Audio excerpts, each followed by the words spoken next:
اعوذ باللہ من الشیطان الرجیم بسم اللہ الرحمن الرحیم الحمد للہ رب العالمین الرحمن الرحیم اللہم صلی علی محمد وعلی آل محمد رب اشرح لی صدری ویسر لی امری واحلل عقدۃ من لسانی یفقہوا قولی. السلام علیکم ورحمۃ اللہ وبرکاتہ. الحمدللہ لاسٹ ٹائم ہم نے آیت نمبر 189 تک ترجمہ اور تفسیر کیا تھا سورہ آل عمران کا. آج ہم سورہ آل عمران کی آیت نمبر 190 سے ترجمہ اور تفسیر شروع کریں گے. 190 سے 190 کا ترجمہ ہے: آسمانوں اور زمین کی پیدائش میں اور رات دن کے ہیر پھیر میں یقیناً عقل مندوں کے لیے نشانیاں ہیں.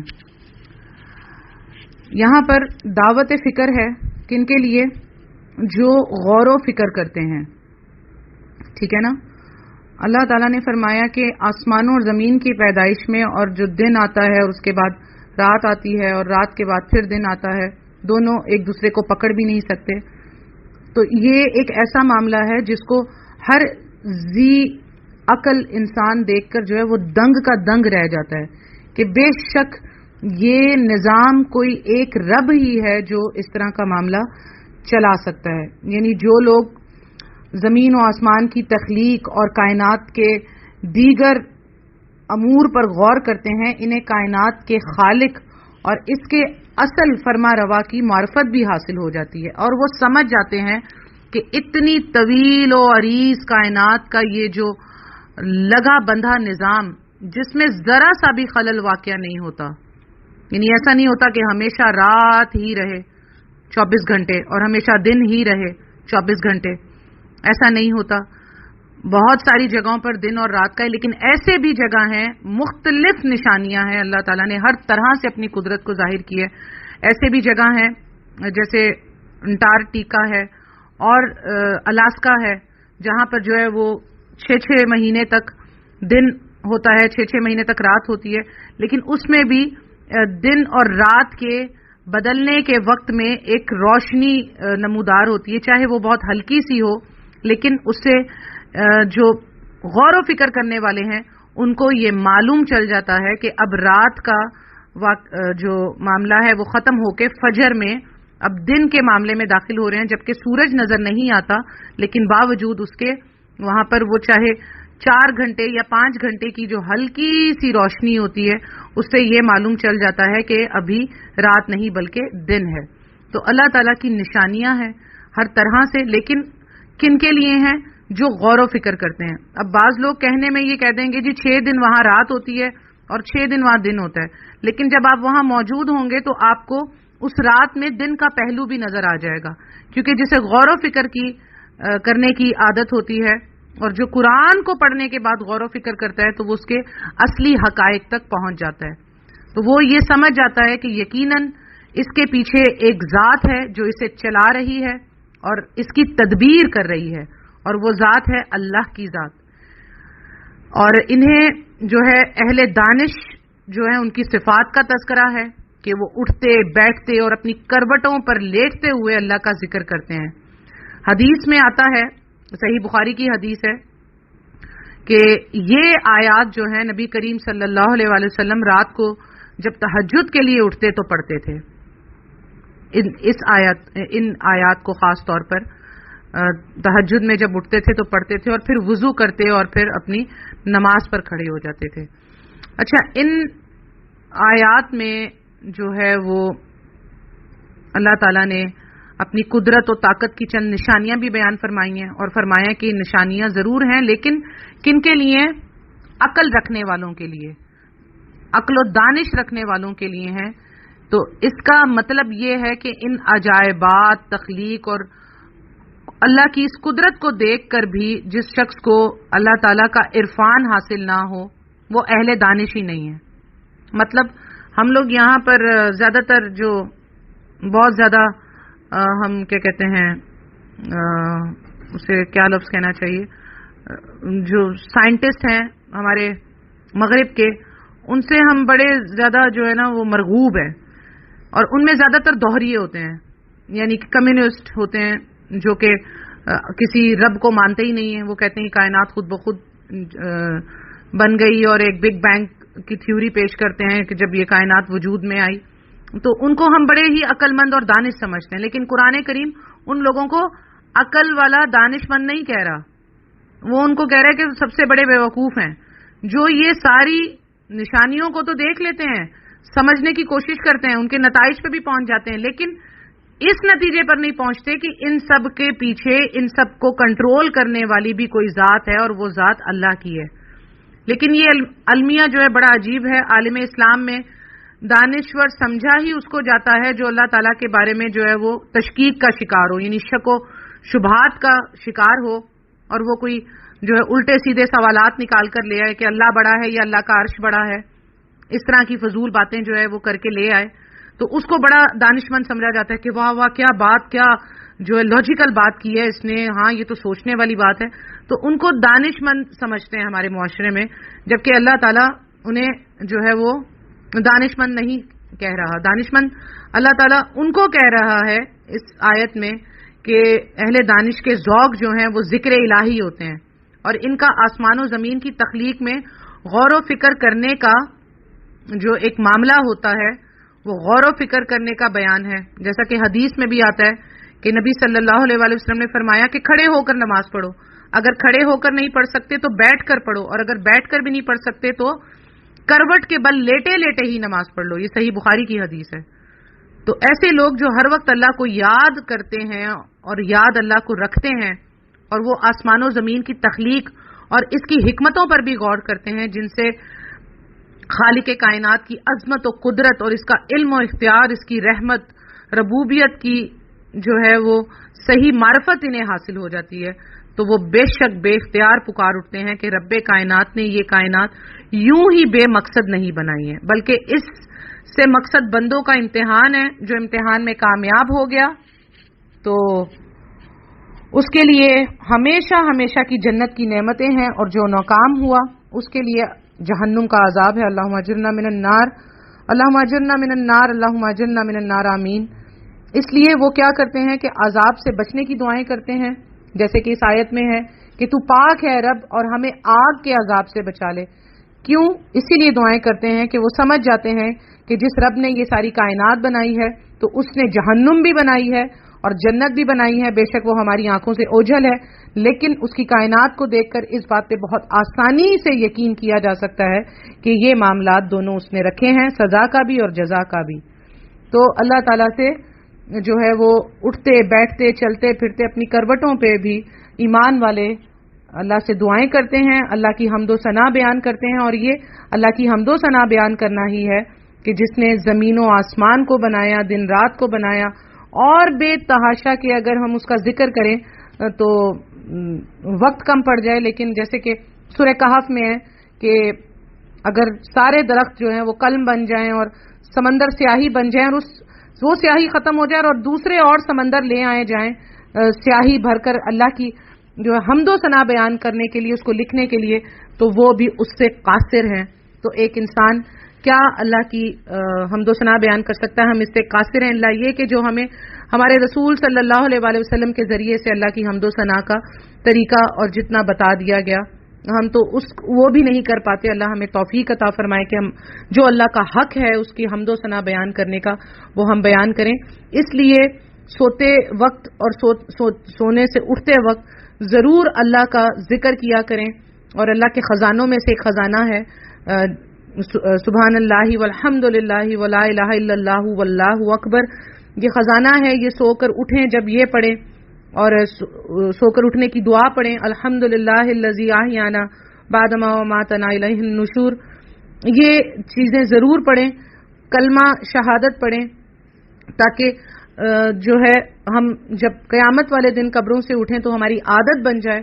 تو ہم یہی پڑھتے ہوئے اٹھیں انشاءاللہ۔ آیت نمبر 192 کا ترجمہ ہے، اے ہمارے پالنے والے، تو جسے جہنم میں ڈالے یقیناً تو نے اسے رسوا کیا، اور ظالموں کا کوئی مددگار نہیں ہے۔ اب دیکھیں یہاں پر اس آیت کے بعد پھر اللہ سبحانہ تعالیٰ سے ایمان والوں کا کیا معاملہ ہوتا ہے کہ وہ اللہ سے اللہ کی پناہ مانگتے ہیں جہنم کے عذاب سے،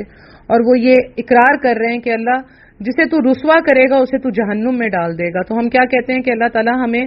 رسوا نہ کرنا، قیامت کے دن اس دنیا میں بھی ہمارے گناہوں پر پردہ ڈال دینا. اور اللہ کتنا رحیم و کریم ہے کہ وہ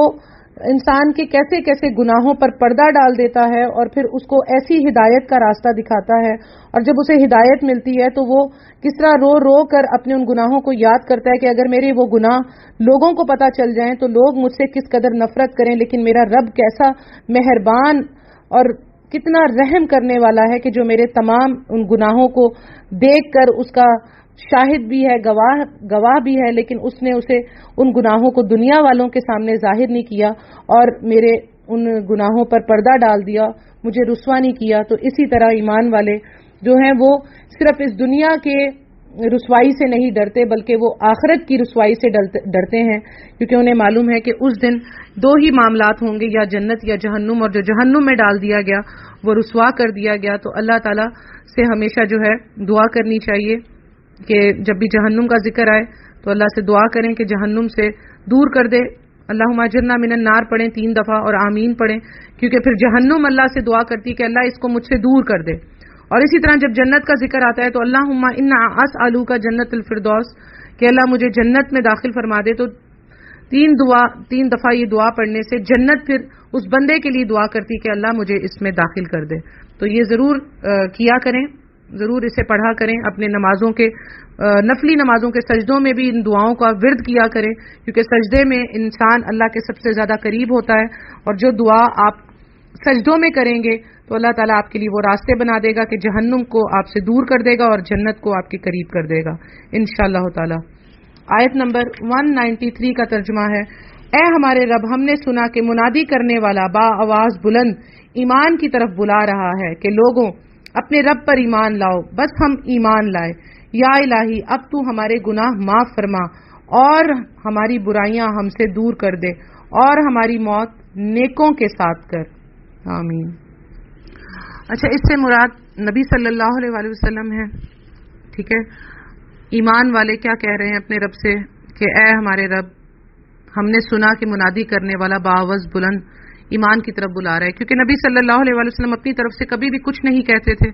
جو وحی الہی اللہ کی طرف سے نازل ہوتی تھی اسی کو لوگوں کے سامنے بیان کرتے تھے، توحید کو بیان کرتے تھے. اور مکی زندگی میں نبی صلی اللہ علیہ وسلم نے توحید کو بیان کیا، تکلیفیں اٹھائیں اور اللہ کے بندوں تک اللہ کی توحید کو پہنچایا. تو ایمان والے اس منادی کو سن کر کہہ رہے ہیں کہ وہ ہمیں ایمان کی طرف بلا رہا ہے، تو لوگوں اپنے رب پر ایمان لاؤ. تو اے اللہ آپ بھی گواہ ہو جائیں کہ ہم نے آپ کے پیغمبر کے ذریعے سے وہ منادی سن لی اور ہم آپ کے پیغمبر پر بھی ایمان لے آئے اور ہم آپ پر بھی ایمان لے آئے، کیونکہ پیغمبر نے ہمیں آپ سے متعارف کروایا. تو الہی تو ہمارے گناہ بھی معاف فرما دے اور ہماری برائیاں بھی ہم سے دور کر دے اور ہماری موت نیکوں کے ساتھ کر. دیکھیں اب کیا معاملہ ہوتا ہے ایمان والے کا کہ اسے اپنی دنیا کی بھلائیاں تو وہ مانگتا ہے، لیکن اس کا جو سارا کانسنٹریٹ ہوتا ہے نا وہ اپنی موت کی طرف ہوتا ہے، کیونکہ پل کا بھی بھروسہ نہیں ہے کہ موت کس وقت آ جائے. تو موت کو ہمیشہ یوں جانے کہ شاید اگلے لمحے میری موت ہے. تو اس لیے بہتر ہے کہ اپنی موت کے لیے جو ہے انسان تیاری رکھے. نبی صلی اللہ علیہ وآلہ وسلم نے فرمایا موت کے بارے میں کہ میں تو موت کو اتنا قریب جانتا ہوں کہ نماز پڑھتے وقت جب ایک طرف سلام پھیرتا ہوں تو مجھے اس چیز کا بھی گمان ہوتا ہے کہ شاید میں دوسری طرف سلام نہ پھیر سکوں اور مجھے جو ہے وہ موت آ جائے. تو موت کے لیے تیاری کرنی چاہیے، جیسے کہ ایمان والوں کی بات یہاں نقل کی جا رہی ہے اس آیت میں 193 سورہ آل عمران کہ الہی تو ہمارے گناہ معاف کر دے، ہماری برائیاں ہم سے دور کر دے اور ہماری موت نیکوں کے ساتھ کر. ٹھیک ہے، آیت نمبر 194 کا ترجمہ ہے، اے ہمارے پالنے والے معبود ہمیں وہ دے جس کا وعدہ تو نے ہم سے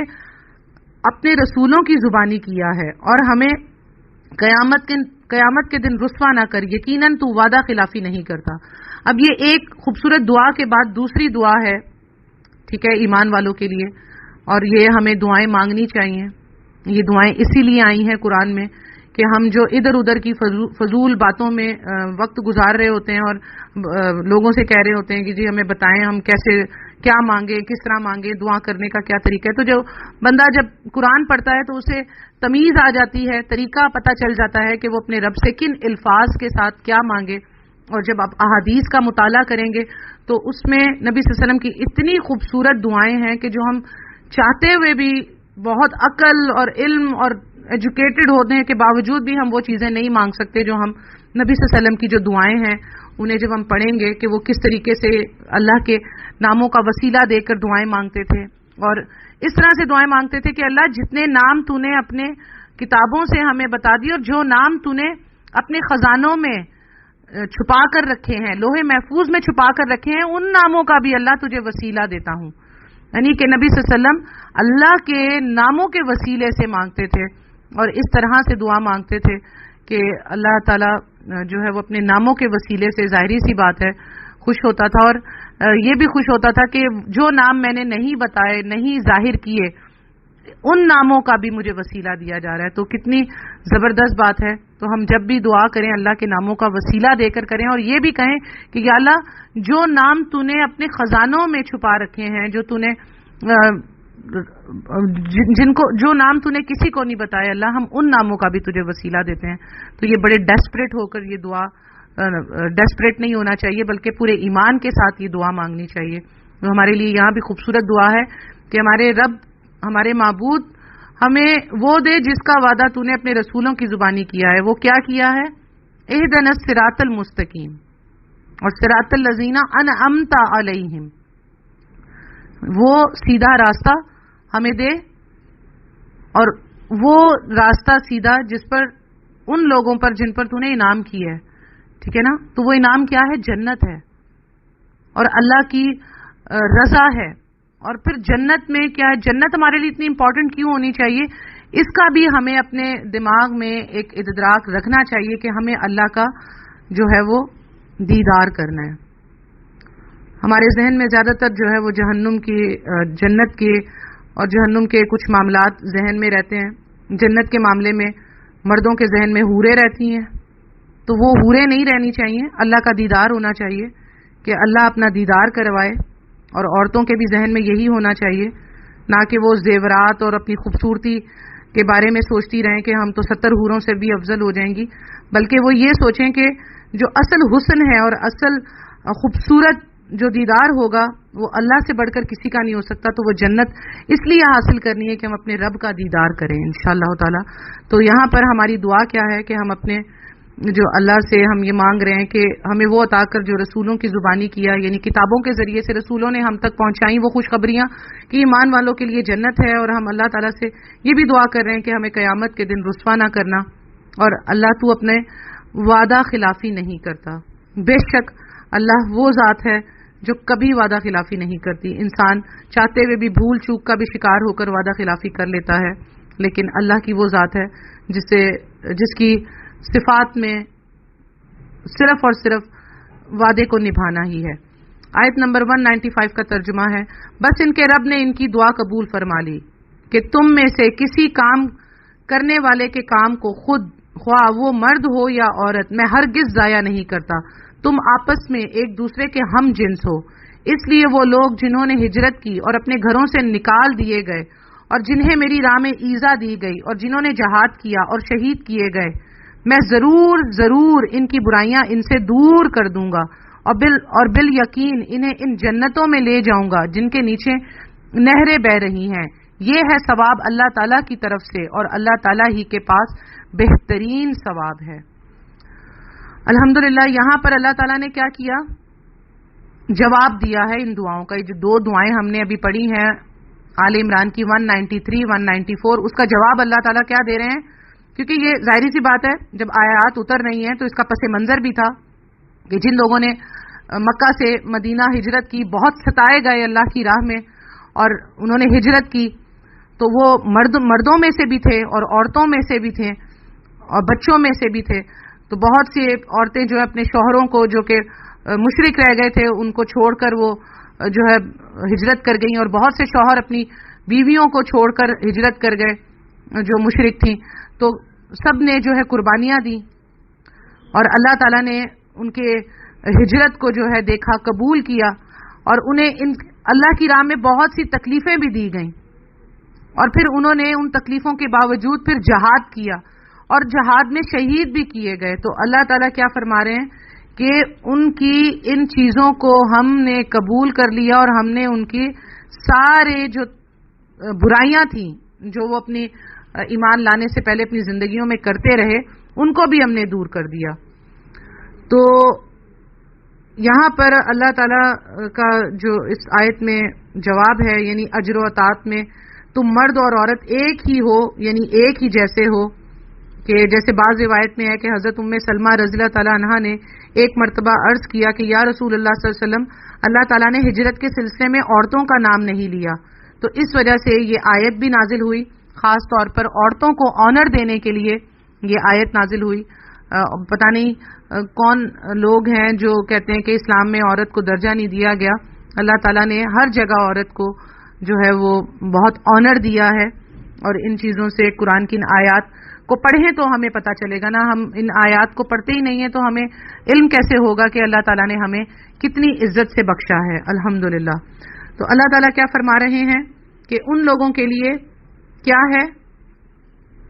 وہ جنتیں ہیں جن کے نیچے نہریں بہہ رہی ہوں گی. ہم صرف اس کا ایک دنیاوی طریقے سے خیال کر سکتے ہیں کہ ایک بڑی خوبصورت سینری ہے, بہت زبردست پہاڑی علاقہ ہے, بڑی خوبصورت وادی ہے, اور وہاں پر ایک جو خوبصورت سا دریا بہہ رہا ہے اور اس کے بالکل کنارے پہ ایک بڑا ہی خوبصورت گھر ہے. صرف ہم یہ ایزیوم کر سکتے ہیں, لیکن اس کا نبی صلی اللہ علیہ وسلم نے فرمایا کہ کوئی بھی انسان جو ہے اس کے وہم و گمان میں بھی جو ہے وہ اس کا نقشہ نہیں آ سکتا, جو کہ یہ نقشہ کھینچا جا رہا ہے کہ اللہ تعالیٰ ان جنتوں میں لے جائے گا جن کے نیچے نہریں بہہ رہی ہیں. تو اس کو ہم اپنی عقل کے مطابق اس دنیا سے میچ کرتے ہوئے سوچ سکتے ہیں, لیکن وہ اس طرح کی نہیں ہوگی جس کو ہم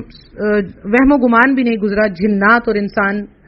کے اندر اس چیز کا جنت وہ جگہ ہے. تو اللہ تعالیٰ نے فرمایا کہ اللہ تعالیٰ کی طرف سے اور اللہ تعالیٰ ہی کے پاس بہترین ثواب ہے,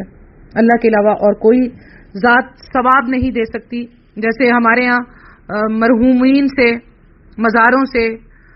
قبروں سے ثواب کی امید رکھی جاتی ہے کہ ان کے نام کا ہم جو ہے وہ ختم دلا دیں گے. پتہ نہیں ختم کب ہوا تھا, جو شروع ہوا تھا پتہ نہیں ختم کہاں ہو گیا. تو یہ ساری چیزیں جو معاملات ہیں تو ہم یہ سمجھتے ہیں کہ ان سے ہمیں جو ہے وہ ثواب ملے گا یا وہ ہمارے ثواب کے لیے مستحق ٹھہریں گے. جی نہیں, ثواب دینے والی ذات صرف اور صرف اللہ سبحانہ تعالیٰ ہے, اور یہ قرآن کی آیت ہم سے کہہ رہی ہے. آیت نمبر 196 کا ترجمہ ہے, تجھے کافروں کا شہروں میں چلنا پھرنا فریب میں نہ ڈال دے. بہت امپورٹنٹ آیت ہے یہ,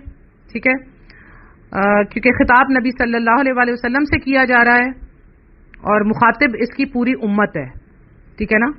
ہم پوری امت قیامت تک اس کی مخاطب ہیں اس آیت کی, کہ ہم اکثر کر اپنے سے اوپر لوگوں کو دیکھتے ہیں شہروں میں چلنے پھرنے سے مراد وہ تجارت اور کاروبار کے لیے ایک شہر سے دوسرے شہر جانا. جیسے آج کل جی لوگ کاروبار کے سلسلے میں امریکہ سے جو ہے وہ آسٹریلیا سے پتہ نہیں کہاں کہاں, اور پھر اپنے وطن واپسی اور آنا جانا. تو یہ ساری چیزیں دیکھ کر ایک انسان بڑا ایزیوم کرتا ہے کہ یار یہ کتنا زیادہ جو ہے کامیاب انسان ہے, اس کے پاس سارے وسائل ہیں, اس کی تجارت اور کاروبار کتنا جو ہے فروغ اور پھیلا ہوا ہے. تو اللہ تعالیٰ نے یہ فرما دیا کہ یہ سب کچھ عارضی ہے اور چند روز کا فائدہ ہے. یہ اس سے اہل ایمان کو دھوکے میں مبتلا نہیں ہونا چاہیے, اصل انجام پر نظر رکھنی چاہیے جو ایمان سے محرومی کی صورت میں جہنم کا دائمی عذاب ہے, جس میں دولت دنیا سے یہ مال یہ کچھ کام نہیں آئے گا, اور کافر اس میں اپنے اسی مال کی وجہ سے مبتلا ہو جائیں گے. تو اللہ تعالیٰ نے یہاں پر فرما دیا کہ آپ یہ ان کا جو ہے ٹھاٹ باٹ دیکھ کر اس سوچ میں نہ پڑ جائیے گا, یہ آپ کو کہیں فریب میں نہ ڈال دے, یعنی دھوکے میں نہ ڈال دے. تو اسی آیت کو آگے ہم پڑھیں گے کہ اللہ تعالیٰ نے اسی آیت کو واپس دہرایا کہ لوگ جھگڑتے ہیں جو کافر ہیں, تو اے نبی صلی اللہ علیہ وسلم بس ان کا چلنا پھرنا آپ کو دھوکے میں نہ ڈال دے. تو فریب میں ڈالنے کا مقصد یہ کہ اللہ تعالیٰ کی طرف سے آپ کسی دھوکے میں نہ ڈل جائیں ان کا یہ معاملہ دیکھ کر, کیونکہ اللہ تعالیٰ نے یہ چیزیں انہیں عطا فرمائی ہیں ایک آزمائش کے لیے, اور پھر جو ہے وہ آزمائش اللہ تعالیٰ ان کو ان کی دکھا دے گا. آیت نمبر 197 کا ترجمہ ہے, یہ تو بہت ہی تھوڑا فائدہ ہے, اس کے بعد ان کا ٹھکانہ تو جہنم ہے اور وہ بری جگہ ہے. اللہم اجرنا من النار، اللہم اجرنا من النار، اللہم اجرنا من النار. یعنی اللہ سبحانہ تعالیٰ نے یہاں بتا دیا اب کھل کر، یعنی یہ دنیا کے وسائل، آسائشیں، سہولتیں بظاہر کتنی ہی زیادہ کیوں نہ ہوں، در حقیقت ختم ہو جانے والی ہیں، کیونکہ بالآخر انہیں ختم ہونا ہے، فنا ہونا ہے، اور اللہ کے سوا ہر چیز کو فنا ہونا ہے، اور ان کے بھی فنا ہونے سے پہلے وہ حضرات خود فنا ہو جاتے ہیں. انسان چلا جاتا ہے، مال اولاد رہ جاتا ہے، اور اعمال انسان کے ساتھ قبر میں جاتے ہیں. یہ حدیث بھی ہے کہ 3 چیزیں میت کے ساتھ جاتی ہیں، 2 واپس آ جاتی ہیں اور 1 میت کے ساتھ چلی جاتی ہے. مال اور اولاد اور بیوی اور شوہر یہ واپس آ جاتے ہیں، اور اعمال جو ہیں وہ قبر میں رہ جاتے ہیں. تو جو ان کے حصول کی کوششوں میں اللہ کو بھی فراموش کیے رکھتے ہیں، اور ہر قسم کی جو ہے اخلاقی ضابطوں کو بھی اللہ کی حدودوں میں پامال کر دیتے ہیں، تو ان کو یہ تنبیہ کی جا رہی ہے کہ ان کا ٹھکانہ کیا ہے؟ جہنم ہے، جو بہت ہی بری جگہ ہے. اللہ سے پناہ مانگتے ہیں ہم جہنم سے. تو اللہ تعالیٰ کیا فرما رہے ہیں کہ اصل معاملہ، اصل عقل مند لوگ وہ ہیں جو آخرت کی طرف اپنا کانسنٹریٹ رکھتے ہیں، اور ہر چیز میں آخرت کی طرف. اور مالدار لوگوں کو دیکھ کر ہاں یہ ضرور ان پر رشک کیا جائے اور ان کو دعا دی جائے کہ اللہ تعالیٰ یہ اس مال کو تیری راہ میں جو ہے خرچ کریں، اور اللہ ہمیں بھی ایسا مال عطا کر، ایسا برکت والا مال عطا کر کہ جس کو ہم تیری راہ میں تیرے بندوں پر خرچ کریں. اللہ سے مال ضرور مانگے، لیکن اس نیت سے مانگے کہ اللہ تعالیٰ ہم اپنی جو جائز خواہشات ہیں، جائز ضروریات کہوں گی میں انہیں، خواہشات تو نہیں کہوں گی، ضروریات پوری کرنے کے بعد چھوٹی موٹی خواہشیں بھی پوری کر لیں تو وہ کوئی بری بات نہیں. کہ آپ اللہ کی زمین کو دیکھتے ہیں، سیر و سیاحت کرتے ہیں، اللہ کے گھر کا جو ہے عمرہ کرتے ہیں، حج کرتے ہیں، تو وہ اپنے لیے کرنے کے علاوہ اللہ کے بندوں کے لیے خرچ کریں. تو اس چیز سے بالکل دعا دیا کریں. جب مالدار لوگوں کو دیکھیں ان کے لیے دعا کریں کہ اللہ کی راہ میں خرچ کریں، اور اپنے لیے بھی دعا کریں کہ اللہ ہمیں بھی اتنا عطا فرما کہ ہم تیری راہ میں خرچ کریں اور تیرے بندوں تک جو ہے تیرے مال کو پہنچائیں. آیت نمبر 198 کا ترجمہ ہے، لیکن جو لوگ اپنے رب سے ڈرتے رہے ان کے لیے جنتیں ہیں جن کے نیچے نہریں جاری ہیں، ان میں وہ ہمیشہ رہیں گے. یہ مہمانی ہے اللہ کی طرف سے، اور نیک کاروں کے لیے جو کچھ اللہ تعالیٰ کے پاس ہے وہ بہت ہی بہتر ہے.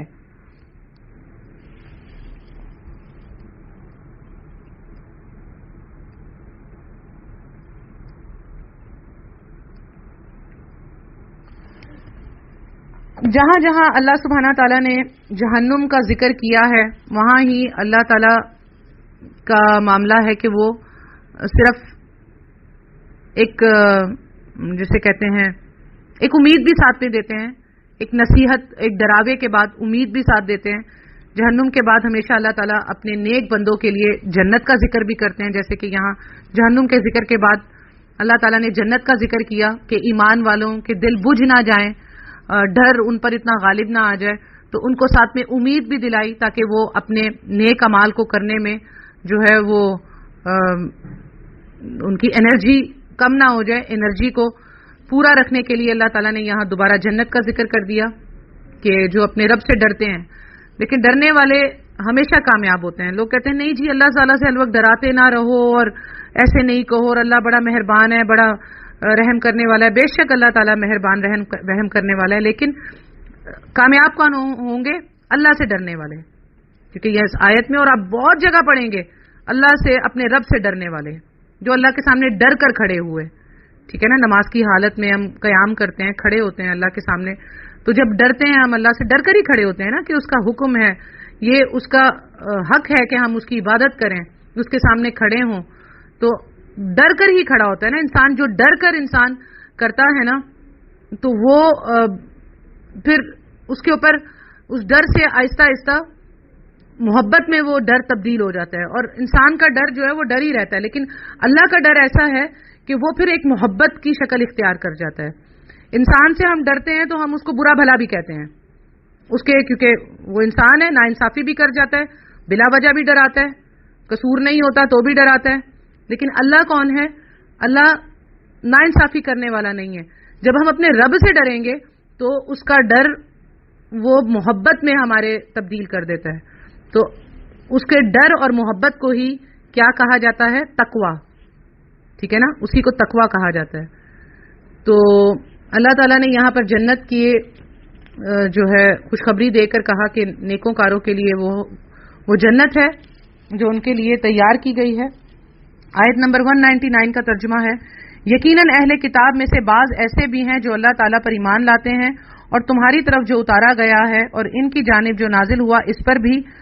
اللہ تعالیٰ سے ڈرتے ہیں اور اللہ تعالیٰ کی آیتوں کو تھوڑی تھوڑی قیمت پر بیچتے بھی نہیں ہیں، ان کا بدلہ ان کے رب کے پاس ہے، یقیناً اللہ تعالیٰ جلد حساب لینے والا ہے۔ اچھا، اس آیت میں اہل کتاب کے اس گروہ کا ذکر ہے جسے رسول کریم صلی اللہ علیہ وسلم کی رسالت پر ایمان لانے کا شرف حاصل ہوا۔ ان کے ایمان اور ایمانی صفات کا یہاں اللہ سبحانہ تعالیٰ تذکرہ فرما رہے ہیں اور انہیں دوسرے اہل کتاب سے ممتاز کر دیا جن کا مشن ہی اسلام اور پیغمبر اسلام اور مسلمانوں کے خلاف سازشیں کرنا، آیت الہی میں تحریف و بدل کرنا اور دنیا کے عارضی اور فانی مفادات کے لیے جو ہے علم حاصل کرنا تھا۔ تو اللہ تعالیٰ نے فرمایا کہ یہ مومنین اہل کتاب ایسے نہیں ہیں بلکہ یہ اللہ سے ڈرنے والے ہیں، اللہ کی آیتوں کو تھوڑی تھوڑی قیمت پر بیچنے والے نہیں ہیں۔ اس کا مطلب یہ ہوا کہ جو علماء دنیاوی آراز کے لیے آیات الہی میں تحریف کرتے ہیں یا اس کے مفہوم کو بدل دیتے ہیں وہ ایمان و تقوی سے محروم ہیں۔ تو اللہ تعالیٰ نے یہ بتایا کہ ایمان والے بھی ہیں ان میں جو کہ ایسا معاملہ نہیں کرتے، اور وہ ایمان والے وہ ہیں جو دین اسلام کو قبول کر کے قرآن اور مستند احادیث کی پناہ میں آ جاتے ہیں۔ آیت نمبر 200 کا ترجمہ ہے، اے ایمان والو تم ثابت قدم رہو اور ایک دوسرے کو تھامے رکھو اور جہاد کے لیے تیار رہو اور اللہ تعالیٰ سے ڈرتے رہو تاکہ تم مراد کو پہنچو۔ اب اللہ تعالیٰ نے یہاں پر ایک معاملہ ایمان والوں کو بتا دیا۔ سورہ آل عمران کو ہم پڑھتے ہوئے آئے ہیں، اس میں خاص طور پر جنگ احد کا بیان تھا اور جنگ احد میں جیتی ہوئی جنگ کو جو ناکامیاب ہو گئی جو ہے اس کا وجہ بھی بتا دی کہ نبی صلی اللہ علیہ وسلم کی اطاعت نہیں کی تھی کچھ صحابہ نے، جس کی وجہ سے جیتی ہوئی جنگ بھی وہ ہار گئے۔ تو اس سے ہمارے لیے سبق یہ تھا کہ ہم جہاں پر بھی نبی صلی اللہ علیہ وسلم کی اطاعت، ان کی فرما برداری، ان کے تابع داری نہیں کریں گے، ہم وہاں دنیا کی جنگ ہار جائیں گے اور آخرت کا انجام بہت برا ہوگا۔ تو اللہ تعالیٰ سے دعا ہے کہ اللہ تعالیٰ ہمیں ایمان والوں میں داخل کرے، ثابت قدم رکھے۔ اللہ تعالیٰ نے یہاں ایمان والوں کو کہا کہ ثابت قدم رہو، ایک دوسرے کو تھامے رکھو، یعنی ایک دوسرے کو نہ کہ گاجر مولی کی طرح قتل کرو، نہ فرقوں میں بٹو، بلکہ ایک قرآن اور ایک حدیث کے اوپر ایک دوسرے کو تھامے رکھو، یعنی ایک دوسرے کے مددگار ہو جاؤ اور جہاد کے لیے تیار رہو۔ جہاد کا آخری معاملہ میں آپ کو ہمیشہ بتاتی رہتی ہوں کہ وہ جہاد بالقتال ہے، جو آخری معاملہ ہے۔ اس سے بھی پہلے جہاد کے 6-7 معاملات آتے ہیں، تو کم از کم ان معاملات کے لیے تیار ہوں اور کسی اور سے نہ ڈریں کہ امریکہ یہ کر دے گا اور فلانا یہ کر دے گا اور دھمکانا یہ کر دے گا۔ صرف اللہ سبحانہ تعالیٰ سے ڈرو تو کوئی تم پر جو ہے گرفت نہیں کر سکتا، اور جو اللہ تعالیٰ سے ڈرتے رہیں گے وہی مراد کو پہنچیں گے۔ الحمدللہ ہم نے سورہ آل عمران کمپلیٹ کر لی، اس کا ترجمہ اور تفسیر کمپلیٹ کر لیا، آیت نمبر 200 تک ہم پہنچ گئے، اور یہ اللہ کے فضل و کرم سے سورہ آل عمران کا ترجمہ اور تفسیر کمپلیٹ ہو گیا۔ اللہ سبحانہ تعالیٰ سے دعا ہے کہ اس میں جو خاص کر معاملات ہم نے پڑھے، اللہ تعالیٰ ان سب کو اچھی طرح سے سمجھنے کی، اس پر عمل کرنے کی اور اس کو دوسرے لوگوں تک پہنچانے کی توفیق عطا فرمائے، اور اللہ سبحانہ تعالیٰ ہمیں اپنا اور اپنے رسول صلی اللہ علیہ وسلم کا فرما بردار بنائے قرآن اور احادیث کی شکل میں، اور اللہ سبحانہ تعالیٰ ہمیں قرآن کی وہ روشنی اور احادیث کی وہ نور عطا فرمائے جس سے ہم اپنی آخری جنت تک پہنچنے میں ہمیں آسانی ہو اور ہم دوسرے لوگوں تک بھی اس معاملات کو پہنچائیں۔ اور اللہ تعالیٰ سے دعا ہے کہ جس طرح اللہ تعالیٰ نے سورہ بقرہ اور سورہ آل عمران کا ترجمہ اور تفسیر کرنے کی سعادت بخشی اور آپ لوگوں کو سننے کی سعادت بخشی، اللہ تعالیٰ اسی طرح ہمیں اپنے فضل و کرم سے ہر سورت کو ساتھ لے کر چلنے کی توفیق عطا فرمائے اور پورے قرآن کو مکمل کروا دے، ہمیں اتنی زندگی اور اتنی مہلت دے کہ ہم اس قرآن کی ترجمہ اور تفسیر کریں اور اس کو سنیں اور اس سے فائدہ اٹھائیں۔ اللہ تعالیٰ سے دعا ہے کہ جو کچھ حق سچ میں نے کہا، اللہ سبحانہ تعالیٰ اسے میرے اور آپ کے دلوں میں داخل فرما دے، اور جو کوئی بات حق سچ نہیں یا غلطی سے ہو گئی، کوئی غلط ہو گئی، تو اللہ تعالیٰ اسے معاف فرما دے اور اسے ہمارے دلوں سے نکال دے اور اصلاح فرمائے، اور اللہ تعالیٰ ہمیں قرآن کریم کو اور اس کی روزانہ اس کے دیدار کرنے کا اللہ سبحانہ تعالیٰ ہمیں توفیق